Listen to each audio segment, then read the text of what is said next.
Hello दोस्तों, स्वागत है आपका अपने YouTube चैनल लेट्स स्टडी के अंदर। दोस्तों, आज हम पूर्ण वर्ग विधि से कोई भी द्विघात समीकरण दे रखी है उसके हल कैसे निकालेंगे। ठीक है, तो देखो अपन एक स्टेप बाय स्टेप इसको करने वाले हैं कि जब भी आपको कोई भी द्विघात समीकरण दे रखी है और उनके हल पूछ लिया आपको किस विधि से, पूर्ण वर्ग विधि से। अगर पूर्ण वर्ग विधि से पूछता है तो आपको सबसे पहला काम करना है, चलो मैं इसके स्टेप लिख लेता हूं, उसके अनुसार ही अपन इस पे पूरा काम करेंगे। स्टेप फर्स्ट में आपको क्या करना है, ये जो आपको समीकरण दे रखी है एक्स स्क्वायर का जो गुणांक दे रखा है उसको सबसे पहले आपको एक बनाना होता है। एक्स स्क्वायर का जो गुणांक दे रखा है उसको सबसे पहले आपको एक बनाना होता है। ये होता है अपने पूर्ण वर्ग विधि का सबसे पहला स्टेप। ठीक है, तो लिखो एक्स स्क्वायर का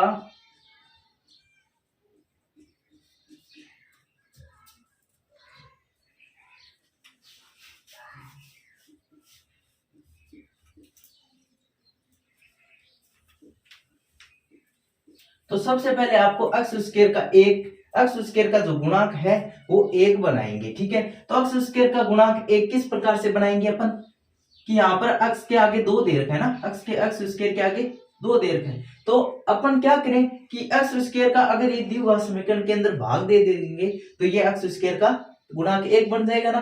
कैसे, क्योंकि जब भी आपको एक्स स्क्वायर का गुणांक एक बनाना होता है तो जो भी एक्स स्क्वायर के आगे गुणांक दे रखा है उसका भाग दे दो पूरे समीकरण में। ठीक है, तो अपना जो पहला स्टेप है वो यहाँ पर कंप्लीट होता है।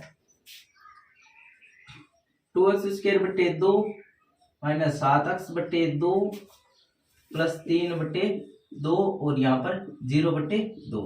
हमने क्या किया, 2 का भाग दिया ना, 2 का भाग दिया ना। ठीक है, तो इस प्रकार से अपन एक्स स्क्वायर का गुणांक एक बना लेंगे। अब 2 से 2 को कैंसिल किया, यहाँ पर बच गया एक्स स्क्वायर, यहाँ पर 7/2x प्लस 3/2 इक्वल टू 0 में 2 का भाग दोगे तो 0 है ना। तो अब देखो दूसरा स्टेप आपको क्या लेना है। जो दूसरा स्टेप है वो अपने पास में क्या होना चाहिए,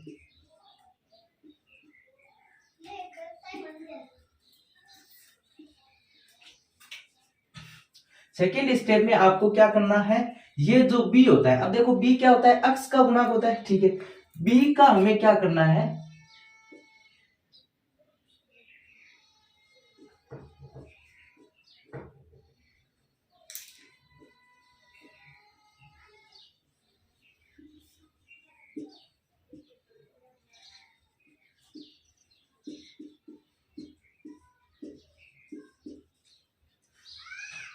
मतलब b का आधा करना है। जो भी b का गुणांक b दे रखा है, x का गुणांक दे रखा है उसका आधा करना है। सब दूसरा काम, दूसरे स्टेप में क्या करना है, b का आधा करना है, अर्थात b/2 करना है आपको। ठीक है, तो यहाँ पर आप देख के बताओ b क्या है अपने पास में, b इक्वल टू कितना है, माइनस के 7/2। इस माइनस को आप साथ में नहीं लेना, आपको सीधा बोलना है ये जो b है ये कितना है अपने पास में, 7/2 है ना, 7/2 है। ठीक है, अब इसका हमें आधा करना है। आधा करने का मतलब है इसमें 2 का भाग देना है। तो 2 का भाग अपन किस प्रकार से देंगे, 7/2 में अपन 2 का भाग देंगे। तो अगर भाग को मैं गुणा में बदलूंगा तो 1/2 हो जाएगा क्या, अगर ये हो जाएगा तो 7 कितना हो जाएगा, 4 हो जाएगा, जो कि क्या है, b का आधा है ना, b का आधा है। इस प्रकार से अपन b का आधा किया, कितना है, देखो b का आधा किया तो कितना आ गया अपने पास में, b/2 किया तो कितना आ गया, 7/4 आ गया। अब ये जो 7/4 है इसका स्क्वायर करके आपको एक बार जोड़ना है और एक बार माइनस करना है। तो स्टेप नंबर 3 में आपको क्या करना है, b/2 जो आएगा इसका स्क्वायर करके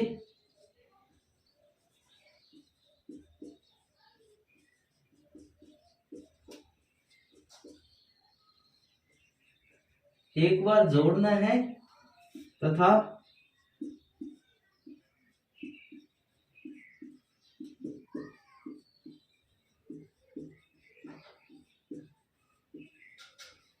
एक बार जोड़ना है तथा एक बार क्या आपको क्या करना है, घटाना है। अब अपने पास में b/2 आया, यहाँ से 7/2 था b, इसमें 2 का भाग दिया तो 7/4 हो गया। ठीक है, अब 7/4 का स्क्वायर करके आपको एक बार इस समीकरण के अंदर जोड़ना है और एक बार घटाना है। ठीक है, तो देखो एक्स स्क्वायर का एक्स स्क्वायर लिखा, 7/2 का ये जहाँ वैसा का वैसा लिखा। अब 3/2। अब हमारे पास में b/2 जो आया था 7/4, इसका स्क्वायर करके एक बार जोड़ना है आपको और एक बार घटाना है। तो ये लो मैंने इसका स्क्वायर किया और जोड़ दिया, और यहाँ पर 7/4 को हमने क्या कर दिया, स्क्वायर करके घटा दिया। ये किसके बराबर है, 0 के बराबर दे रखा है। ठीक है, अब अपना काम क्या होता है, अब अपना जो काम होता है स्टेप नंबर 4 में पूर्ण वर्ग बनाएंगे। पूर्ण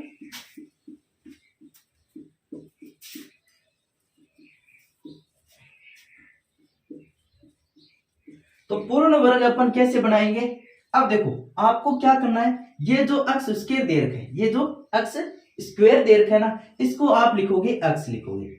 ये जो अक्ष स्क्वायर दे रखा है इसकी जगह अपन क्या लिखेंगे, अक्ष लिखेंगे।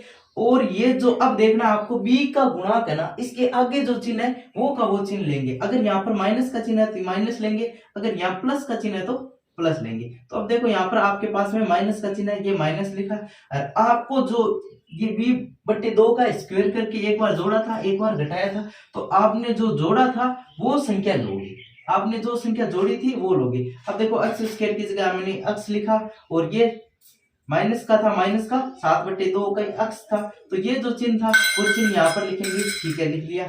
अब देखो ये 7/2, देखो यहाँ पर अक्ष स्क्वायर था, अक्ष स्क्वायर की जगह हमने अक्ष लिखा। इसी प्रकार यहाँ से ये माइनस का चिन्ह लिखा, तो ये संख्या गायब हो जाएगी और ये हो जाएगी गायब। ठीक है, अब देखो यहाँ पर 7/4 के स्क्वायर था, तो यहाँ पर हमने क्या लिखा, 7/4। अब इसके ऊपर अपन क्या लगा देंगे, स्क्वायर लगा देंगे। अब अपने पास में बचा कौन कौन सी संख्या बची, जो संख्या 3/2 बची है, माइनस के 7/4 बचा है, इसका स्क्वायर है ना बराबर 0। ठीक है, तो अक्ष बट्टे 7 इसका स्क्वायर करेंगे प्लस 3/2। अब देखो इसका 7 का स्क्वायर 49 हो जाएगा और 4 का स्क्वायर 16 हो जाएगा, वो है 0 के बराबर।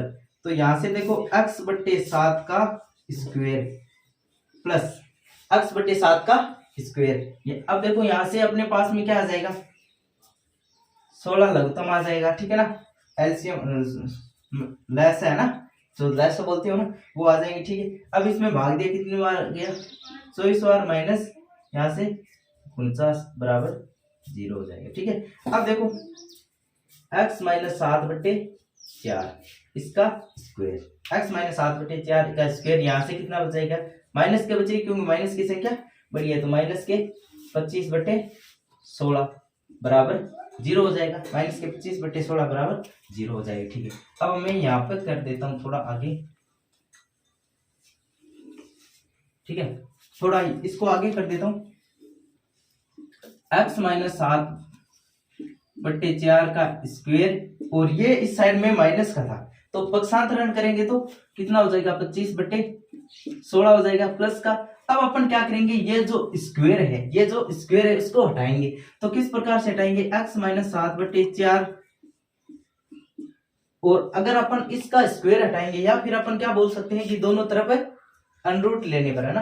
तो देखो जब भी आप इसको स्क्वायर हटाओगे तो ये 25/16 हो जाएगा। और हमेशा ध्यान रखना है कि इसके अंदर एक संख्या माइनस की भी रहती है और दूसरी प्लस की भी रहती है, तो आपको क्या लिखना है, प्लस माइनस रूट 25/2। ये जब स्क्वायर हटाओगे तो ऊपर इसके ऊपर अनरूट लगेगा, उसकी जगह प्लस माइनस 25/16 हो जाएगा। ठीक है, तो यहाँ से x माइनस 7/4 इक्वल टू कितना आ जाएगा, प्लस माइनस 5, 25 का स्क्वायर 5 हो जाएगा, 16 का स्क्वायर 4 हो जाएगा। अब आपको एक बार प्लस की संख्या लेनी है और एक बार माइनस की संख्या लेनी है, तो x माइनस 7/4 आप एक बार प्लस की संख्या ली 5/4। अब इसको सॉल्व कर लेना।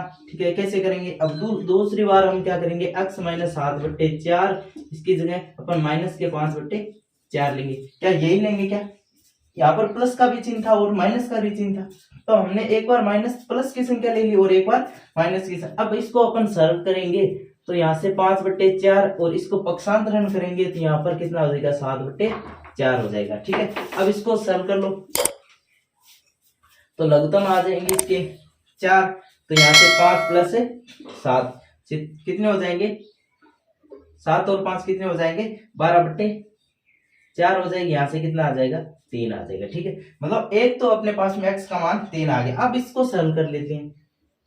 तो माइनस के 5/4, इसको उस साइड लेके जाएंगे तो प्लस के 7/4 हो जाएगा। ठीक है, यहाँ से 4 आ जाएगा लघुत्तम, तो यहाँ से माइनस के प्लस के 7 है ना। तो अब देखो 7 में से 5 के कितने बचे, 2 बचे/4, और यहाँ से 1/2। तो दूसरा अक्ष का मान है अपने पास में क्या आ गया, 1/2 आ गया, और पहला मान है वो अपने पास में अक्ष का कितना आ गया, 3 आ गया। ठीक है, तो अब आपको मैं एक इस प्रकार का एक क्वेश्चन देता हूं, उसको आप पूर्ण वर्ग विधि से हल करने की कोशिश करना। ठीक है, तो अपने पास में मैं आपके लिए ये आपका SW मान लो आप, है ना, तो ये आपके लिए SW है।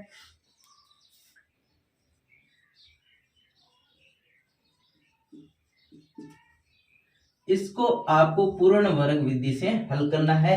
तब तक के लिए बाय, धन्यवाद। अगर वीडियो अच्छा लगा हो तो लाइक शेयर एंड कमेंट करना ना भूले। धन्यवाद।